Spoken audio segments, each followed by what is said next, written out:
Come explore the worlds of National Geographic video. This program is made possible by a grant from the people of Chevron. We're proud to bring new worlds to your world.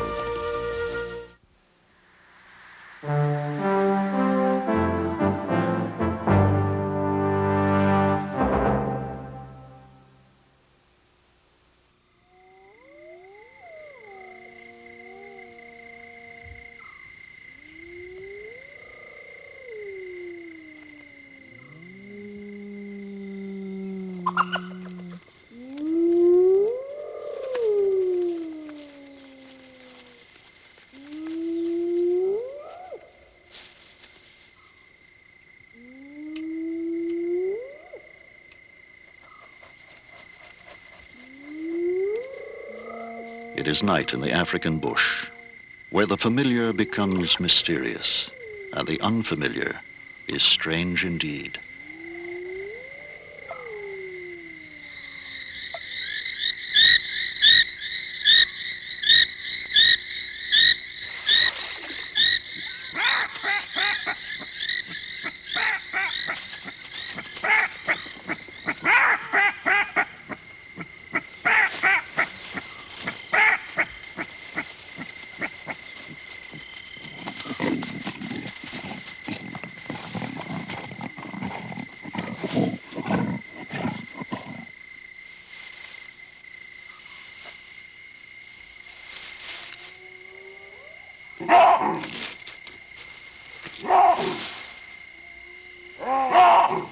It is the time and place where lions come into their own, and man does not willingly venture.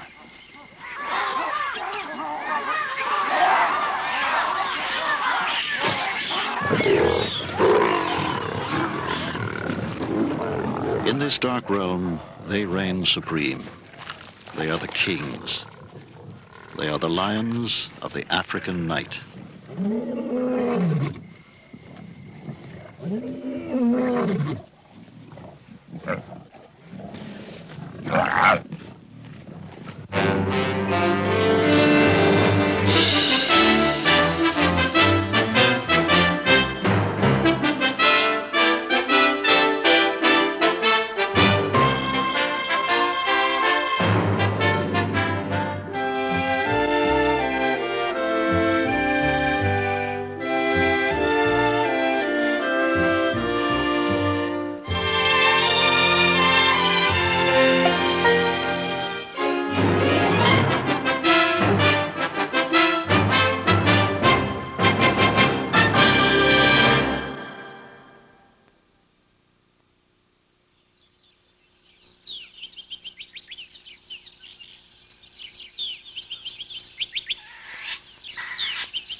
A day in the bushveld of southern Africa draws to a close, and a pride of 30 lions that has dozed and slept through the long hot day lazes on.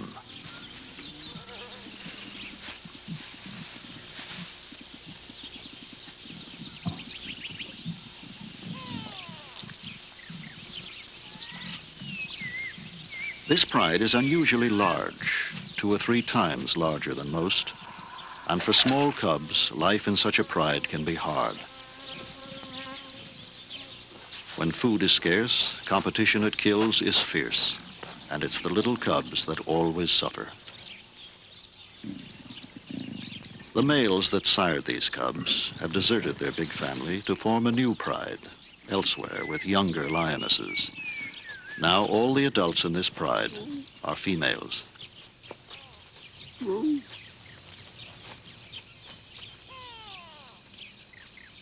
They rest on, waiting for the day to cool. For lions are seldom active when it is hot, and like most prides, this one hunts mainly at night. They'll hardly stir until the sun has set.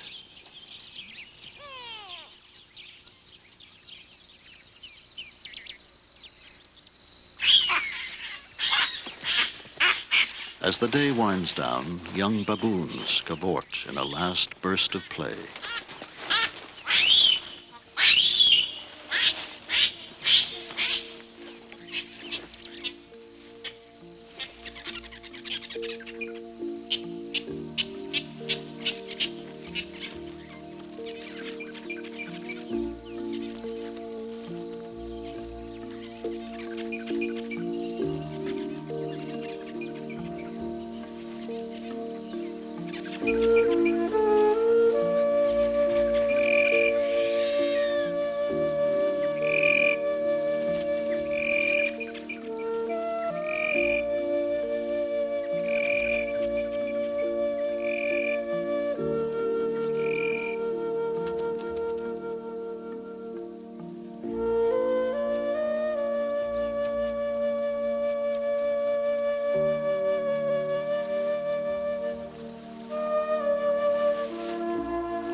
The sounds of day merge through the evening into those of an African night.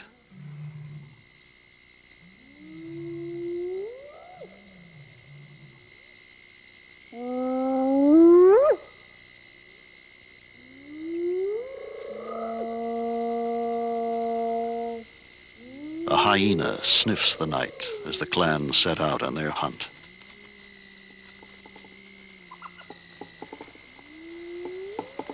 A talk-talky beetle taps out the signal that will find him a mate.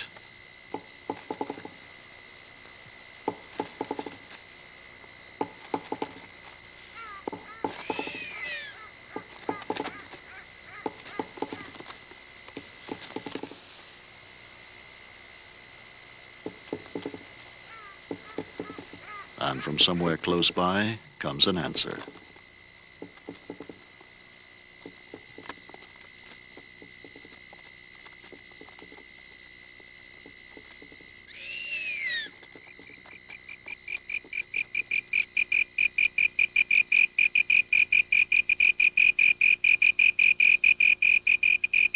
Each hole, cut to the same pear-shaped pattern, serves the same remarkable purpose of magnifying the sound made by the slender tree cricket that shapes them. To advertise for a mate, the male cricket has developed a system comparable to a loudspeaker, where a vibrating membrane, his wings, is surrounded by a baffle.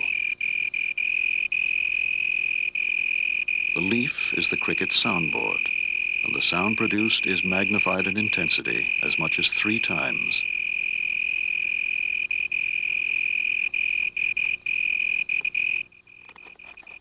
But simply tapping on the ground seems to work well enough for the talk-talky beetles.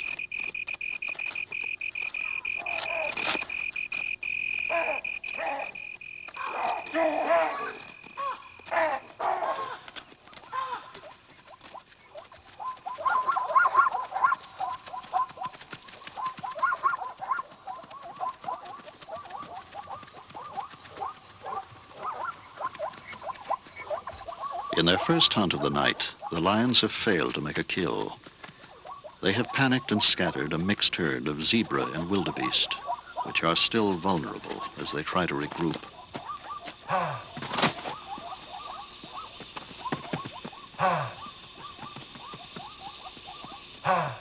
The lions have approached their prey in a broad front and are now spread out at intervals through the bush, listening. When hunting at night, lions rely almost entirely on their acute hearing. They move noiselessly through the darkness, stopping frequently to stand motionless, listening for the slightest sounds of their prey.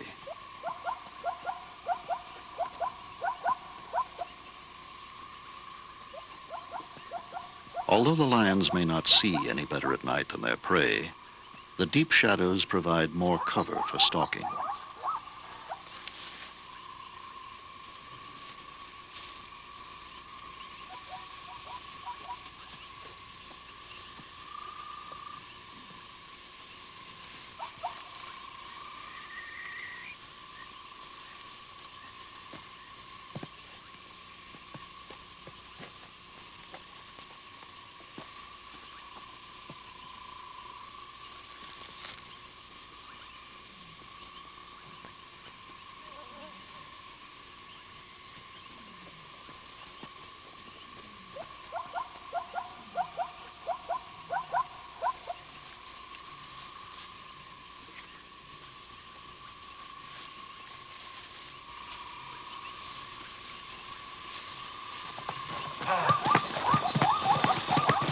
The herd has picked up the scent.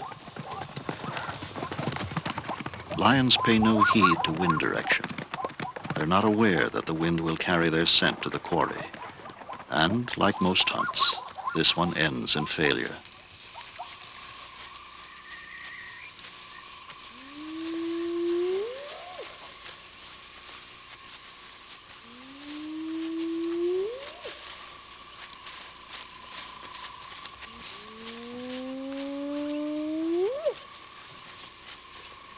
With so many mouths to feed, a pride like this has to hunt nearly every night.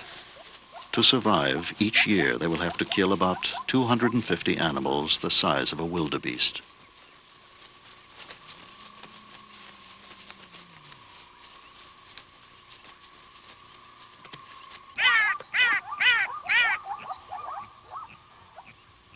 Most of the larger animals of the African bush and savanna are as alert and active by night as they are by day.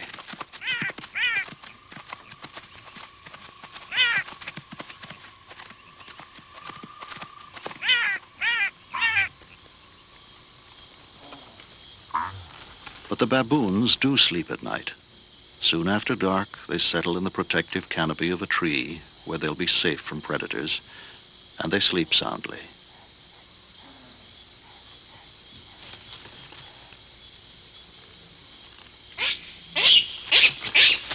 Or they would, if it weren't for the antics of their young, who fight and play, resisting sleep to the end.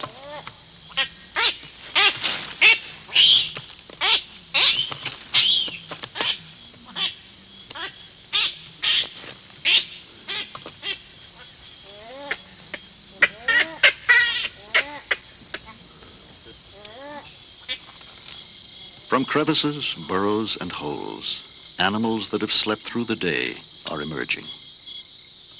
These night apes will feed until daybreak on tree resin and insects, moving with prodigious leaps through the trees.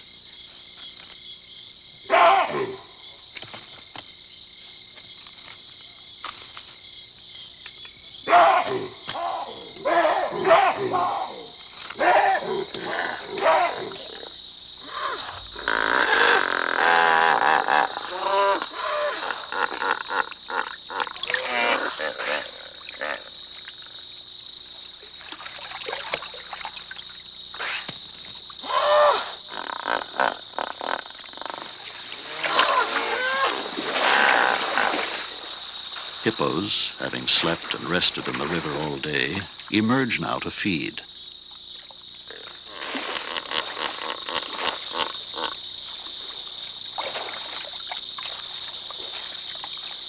At night they graze on grasses and sedges along the river's edge. But sometimes, when food is scarce, they will lumber several miles inland to find enough to eat. By dawn, each will have consumed about 80 pounds of forage.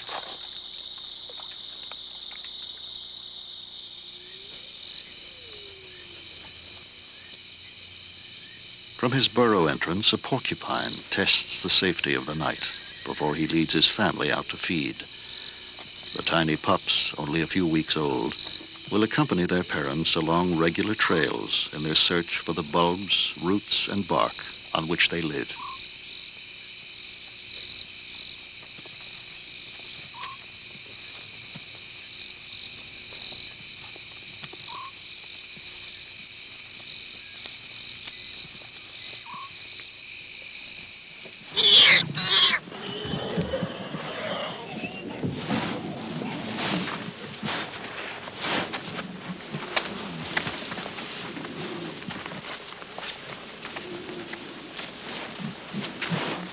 The lions have trapped a warthog in its burrow. It's a prize they cannot resist, and they will dig until they unearth it.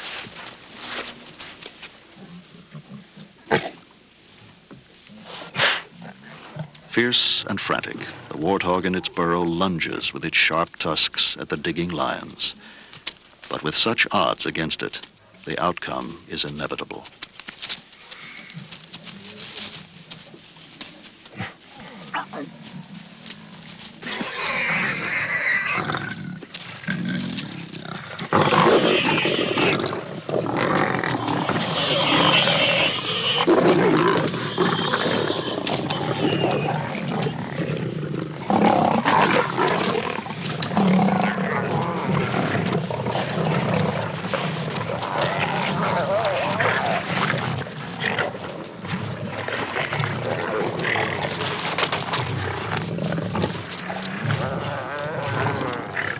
But only a lucky few get a meal from such small prey. The others search the ground for scraps.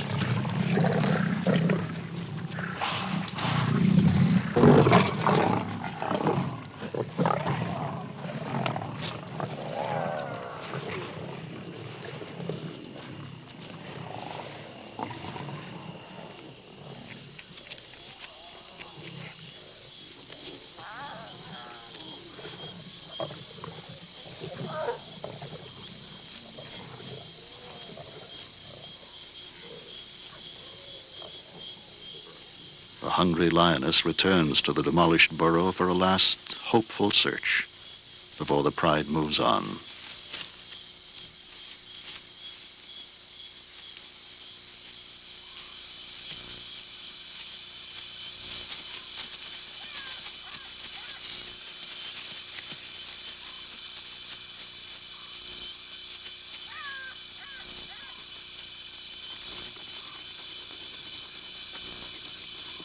A black roach digs the hole where she'll place the package of eggs she carries attached to her abdomen.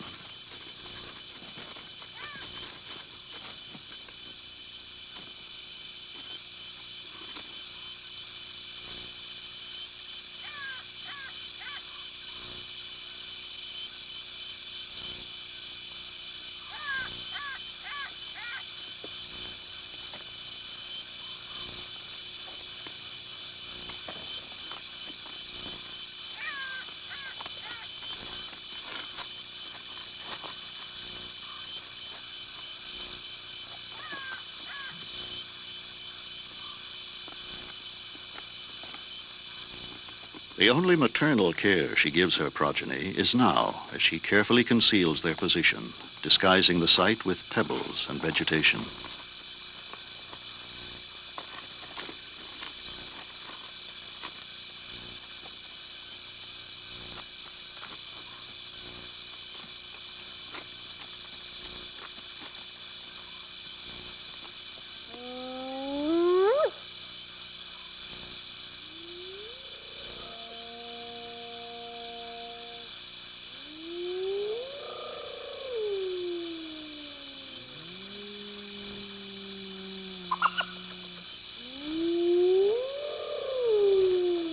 Parental care is more developed in this large centipede. The female carries her young about with her. While she devours a grasshopper, her offspring lie packed securely against her body, held in place by her many legs.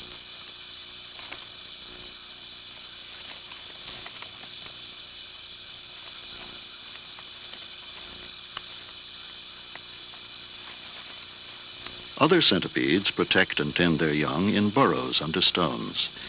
But in addition, this species can carry hers. She holds them high above the ground and walks on her remaining legs.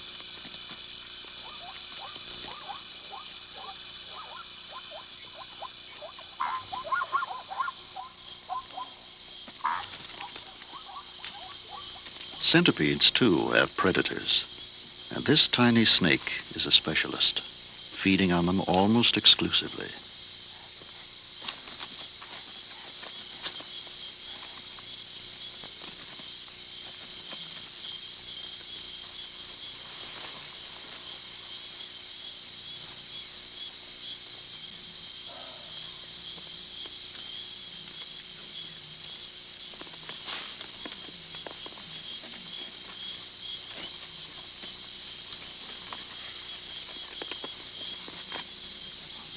Holding on grimly, the snake appears unaffected by the many bites it receives from the centipede.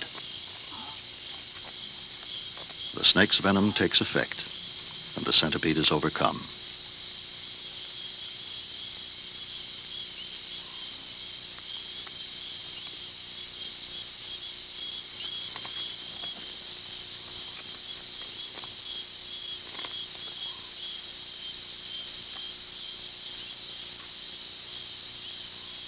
The little snake is able to swallow centipedes almost twice the diameter of its own body. It always seems to start with the head.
One of the cubs has an injured leg and lags behind the pride.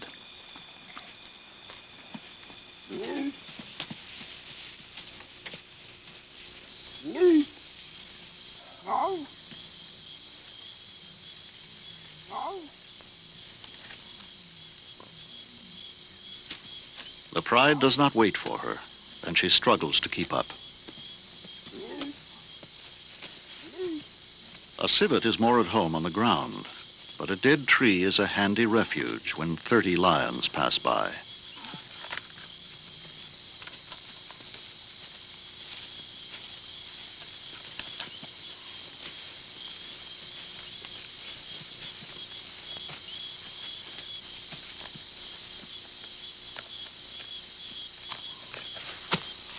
Now he can resume his nightly search for fruits, insects, and the smaller animals he preys on.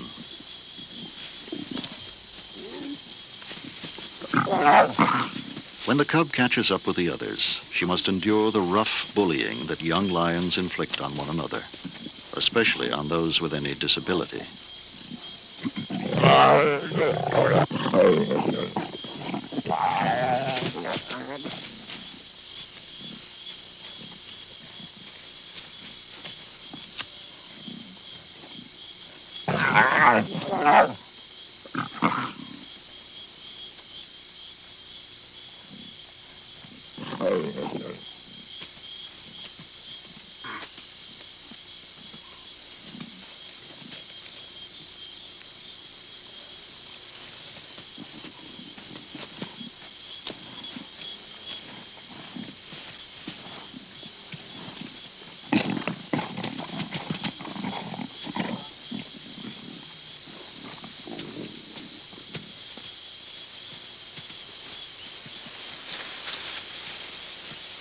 There is usually a little comfort to be had from one of the adults. Besides, cubs are remarkably resilient.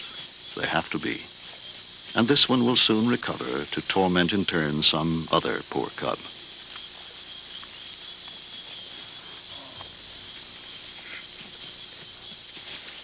Unless driven by hunger, the hunt proceeds at a leisurely pace. At intervals through the night, the pride will stop to rest, and sometimes even to sleep soundly for a few hours.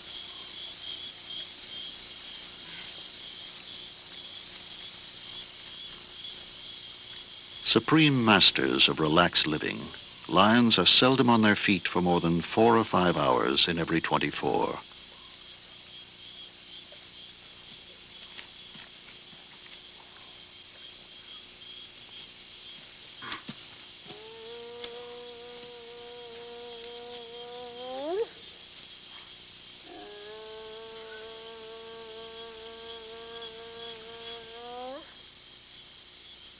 These are the tiny tracks made by the larvae of ant lions.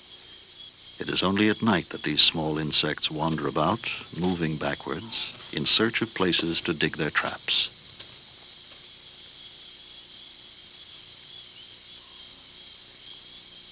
The head of the antlion larvae is dominated by large hollow jaws, through which it sucks the juices of its prey.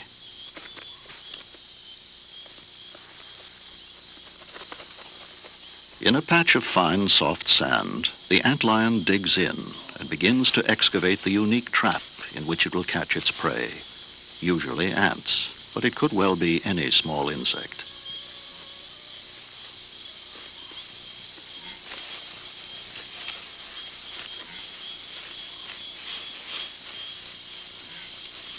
Turning in ever-decreasing circles, the antlion uses its head and jaws as a shovel to throw the sand and small pebbles out of the steep-sided pit that it digs.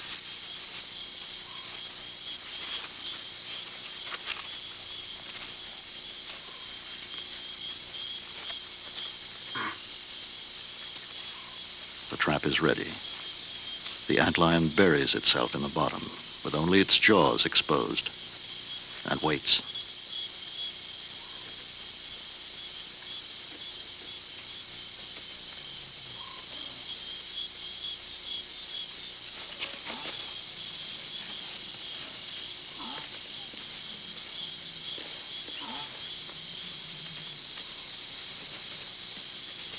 The ant struggles free from the antlion's jaws. But the antlion has another strategy that makes escape almost impossible. It throws up a steady shower of sand that dislodges the ant from the steep sides of the trap and brings it once again within reach of the great jaws. Now, held securely, the ant is dragged below the sand to be devoured.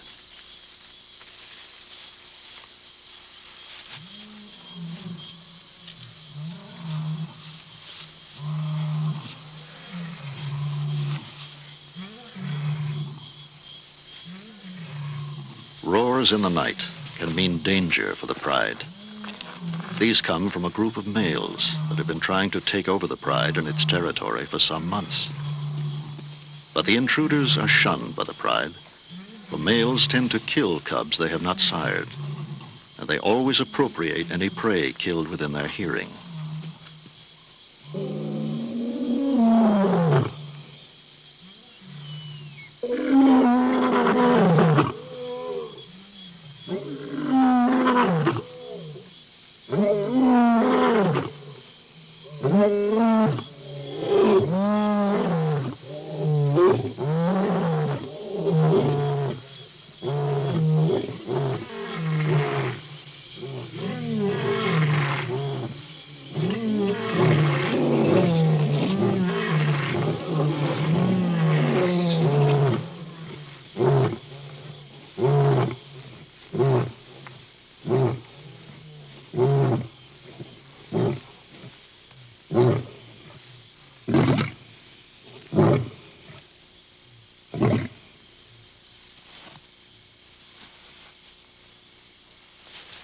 So the pride departs in another direction and won't relax or resume the hunt until out of range of the big males.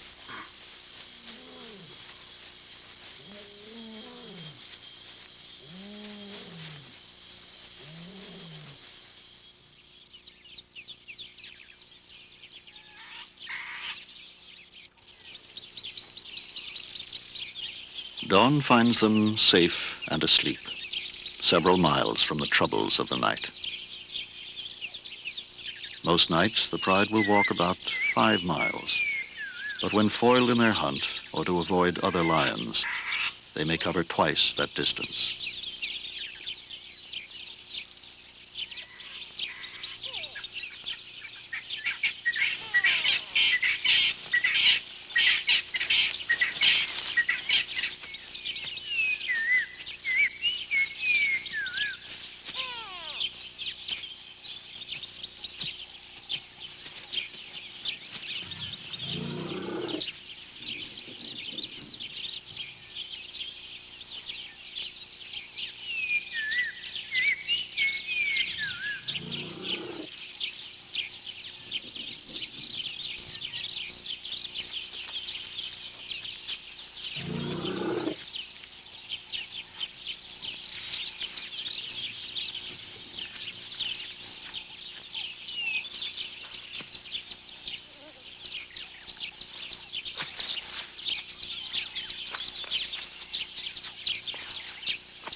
The unpredictable wrath of this bull elephant takes the lions by surprise.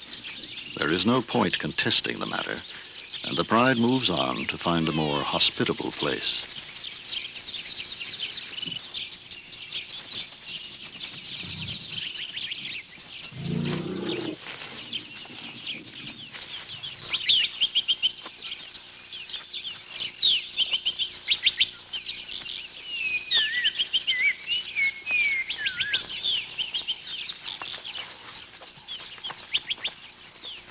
A male ostrich sits tight in his nest, despite the steady approach of a herd of buffalo.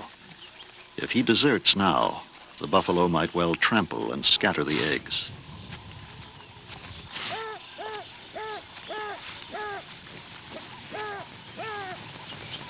But the approach of a herd of lions is too much for the buffalo.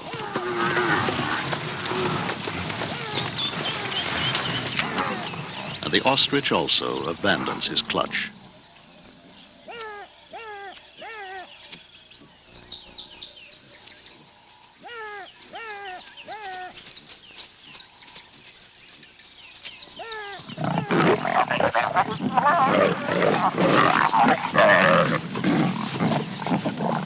These eggs are a novelty for the lions.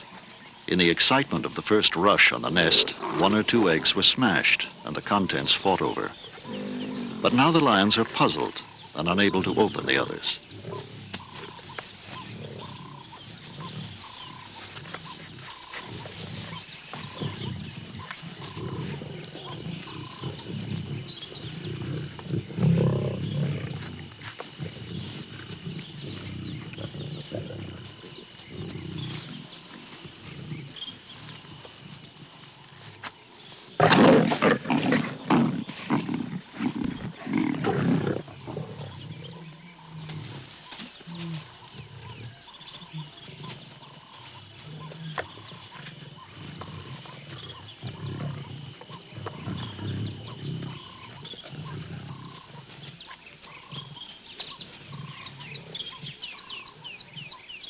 There's more fun for a cub in the futile stalk and chase of the female ostrich, who has just returned to the awful scene at her nest.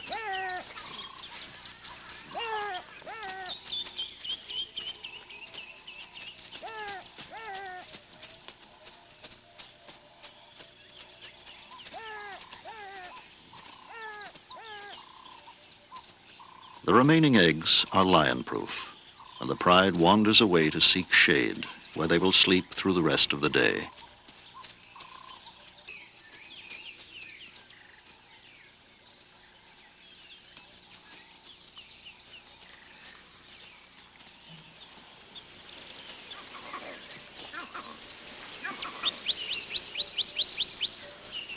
By late afternoon, it is overcast and cool enough for the lions to stir, and the younger ones have found a tree to play on.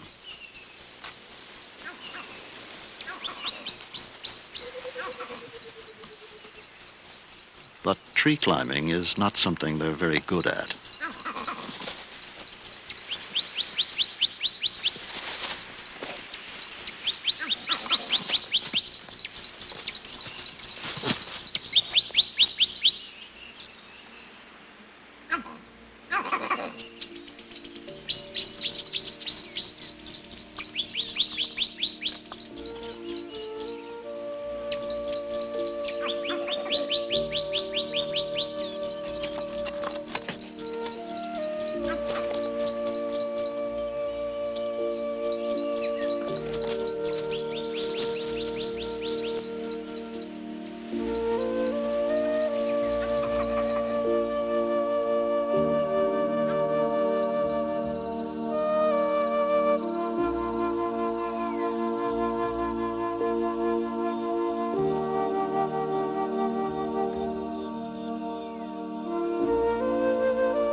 Lions have an edge when stalking prey distracted by the chaos of a storm. This time they have killed a young zebra.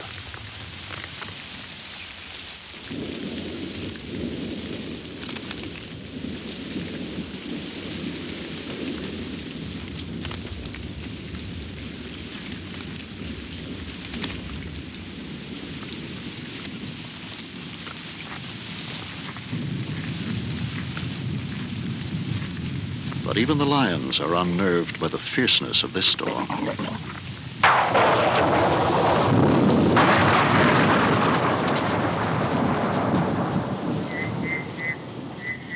The rain unearths a rain frog. Most of the year, they are inactive and remain buried underground. They emerge only when the earth is soaked. The storm has damaged the tunnels of termites, exposing the workers and making them easy prey for the quick tongue of the rain frog.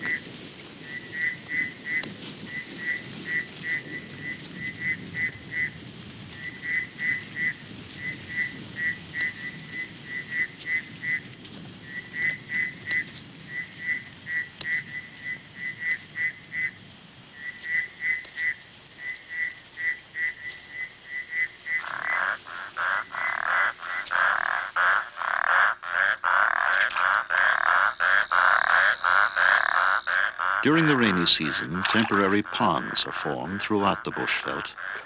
About 20 different kinds of frogs will breed at night in this pond.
Not only frogs are attracted to the pond, this marbled tree snake waits for a meal to come within range.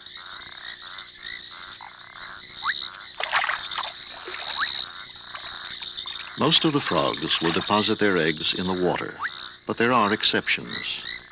These golden leaf-folding frogs are placing a row of eggs along a blade of grass.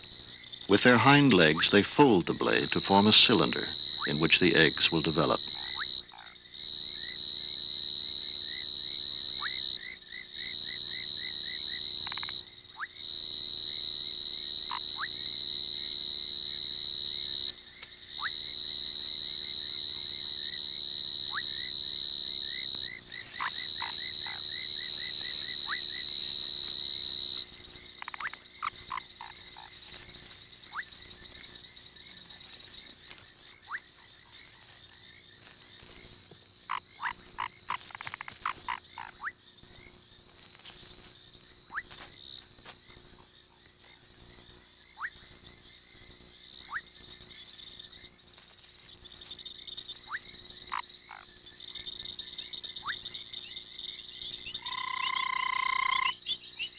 By far the most numerous predators at this pond are the spiders. They wait motionless at the water's edge.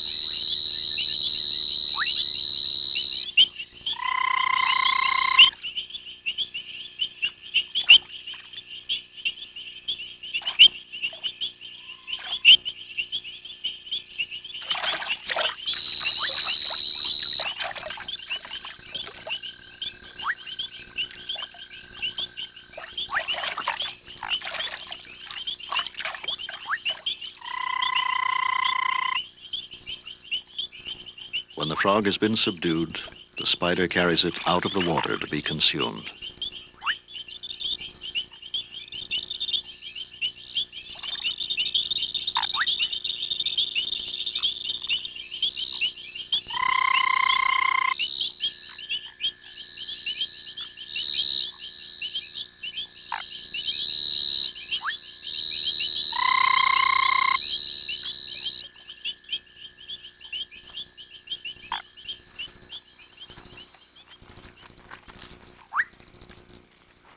In a tree over the pond, a pair of foam frogs are making their nest. With their hind legs, they whip up the foam in which their young will spend the first 5 days of their lives. The female provides the mucus together with her eggs, while the male on her back adds his sperm to the mix. Soon the foam hardens on the outside to a meringue-like crust. From other nests made 5 nights previously, tiny tadpoles are slipping out and dropping into the pond below, where they'll complete their development.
It is common for more than one pair of frogs to make a nest together, but this group is extraordinary.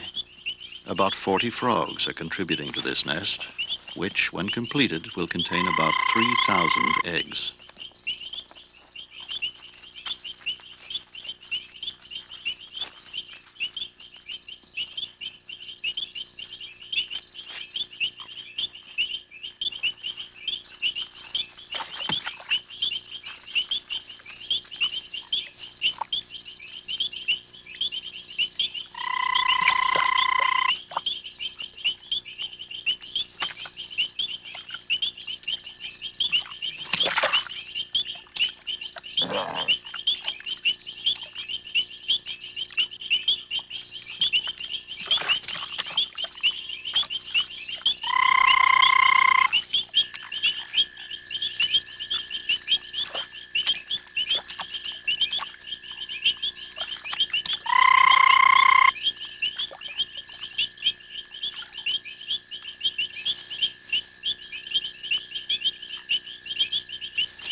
The pride has come upon a foraging porcupine, which the adults have left to the inexperienced younger lions. The porcupine has been wounded, but not badly, and there is much fight still left in it, as the cubs are finding out.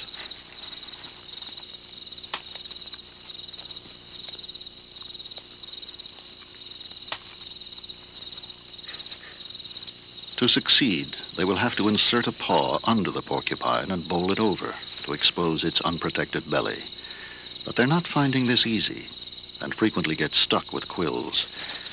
The encounter eventually becomes a lesson in restraint.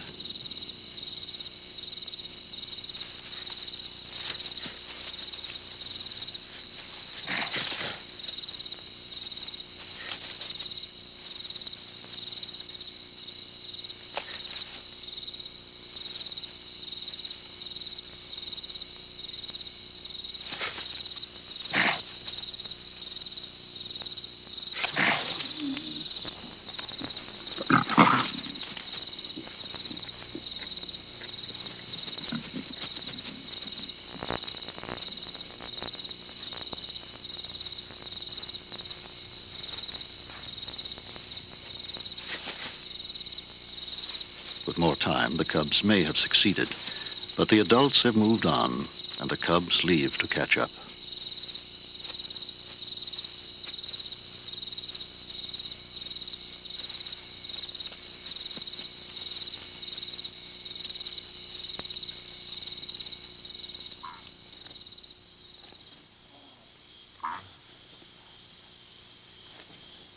A scorpion clears the sand from its burrow before settling in the entrance to ambush passing prey.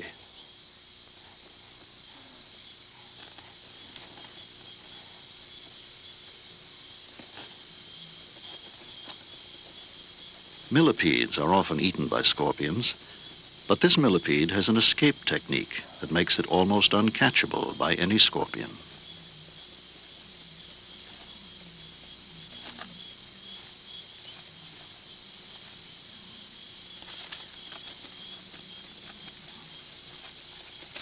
When molested, it flips onto its back and, snake-like, slithers out of range.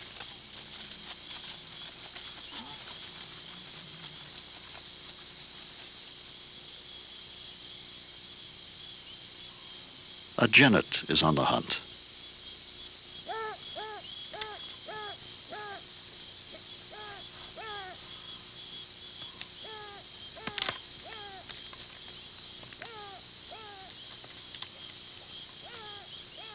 Genets are relatives of the mongoose. They are equally at home on the ground or in trees, where they prey on any animal small enough to subdue.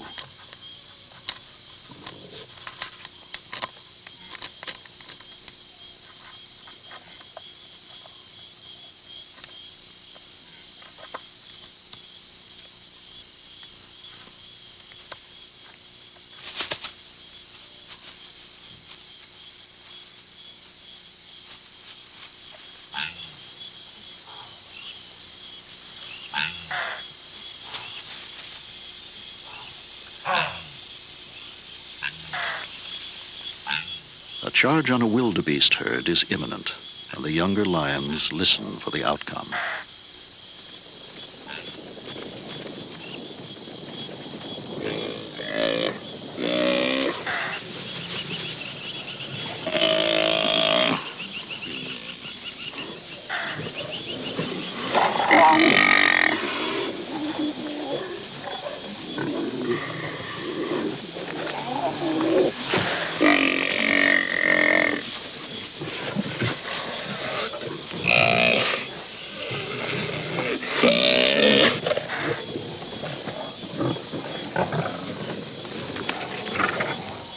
For the small cubs, this is the ultimate test of their ability to survive. Only by displaying a fierce will to take its share can a cub get enough to eat.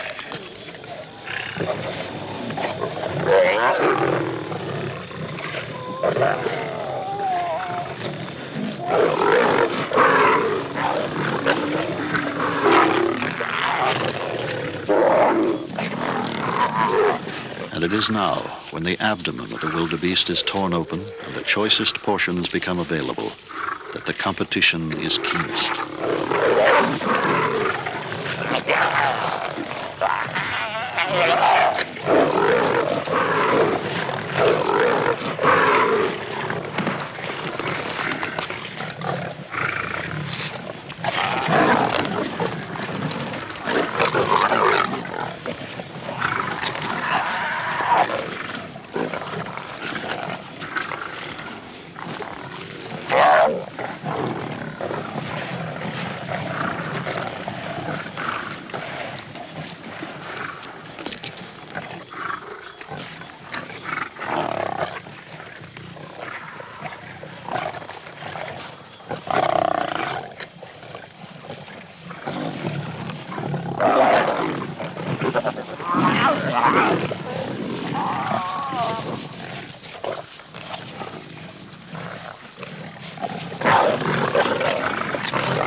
By the end of such a meal, most of the pride will have at least some small injury, but they scarcely seem to notice their wounds, which soon heal.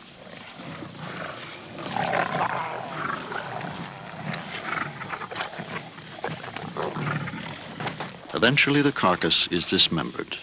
The adults and larger cubs have taken their spoils into the surrounding bushes to gnaw on in peace. The younger cubs now have easier access to the remains of the carcass, which they attack with a will.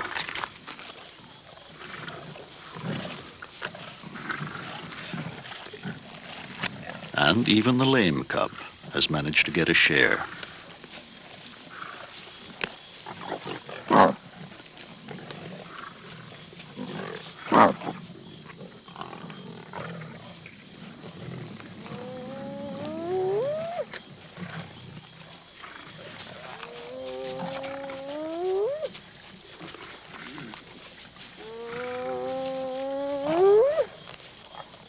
Hyenas and jackals that would snatch a meal from smaller prides find this group too formidable. They will keep their distance until it's all over.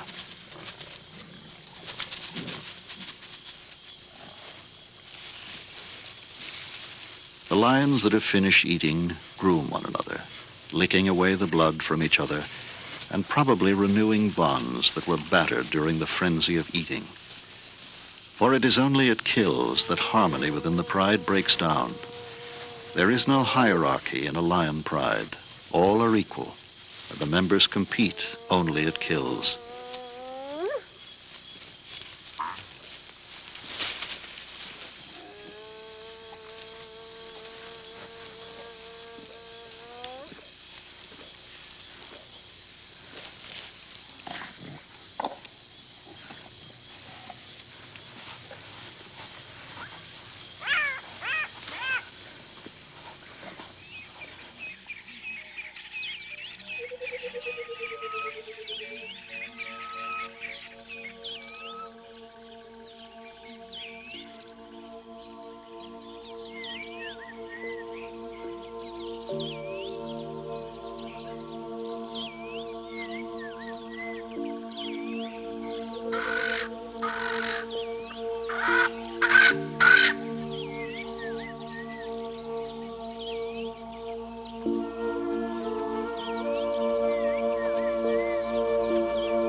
In harmony again, and replete for a little while, the pride moves on to find a shady place to spend the day.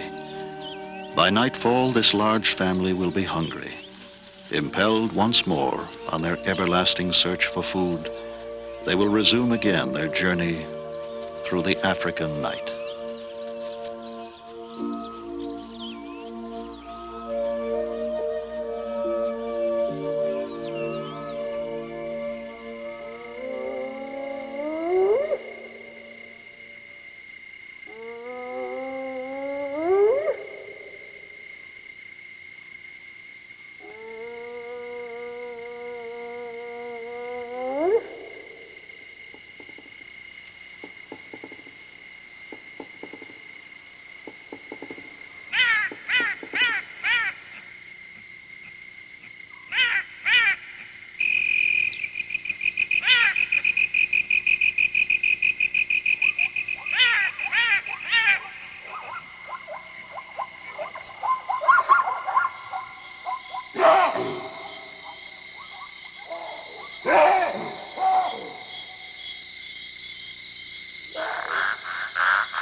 National Geographic Video, undeniably collectible and affordably priced, only from Vestron Video.